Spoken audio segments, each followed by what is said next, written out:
The conflict process model explains how conflict occurs in the workplace. The conflict process model begins with sources of conflict. Sources of conflict lead one or both parties to perceive that conflict exists. Individuals become aware that another party's statements and actions are incompatible with their own goals. Sources of conflict can include incompatible goals. Here, one party's goals are perceived to interfere with the other's goals. Differentiation means individuals have different values and beliefs. This often explains cross-cultural, generational, or merger conflict. Conflict increases with interdependence. Parties are more likely to interfere with each other. Scarce resources motivates competition for the resource. Ambiguous rules create uncertainty and threaten goals. Communication problems lead to individuals relying on stereotypes. There's less motivation here to communicate, and arrogant language sometimes escalates conflict.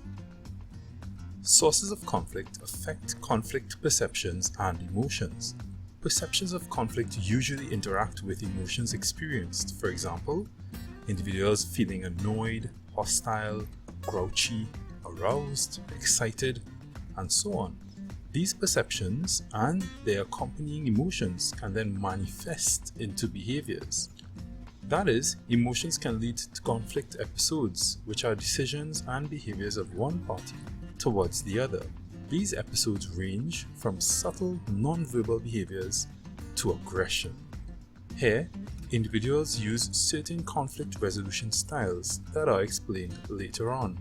The looping back arrows in the model indicate that the conflict process is a series of episodes that potentially cycle into conflict escalation.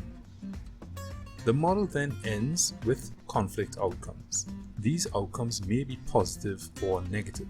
Positive outcomes include better decisions, a responsive firm, and team cohesion when conflict occurs between teams. Negative outcomes include lower performance, more stress and turnover, less coordination, more politics, and less team cohesion when conflict occurs within teams.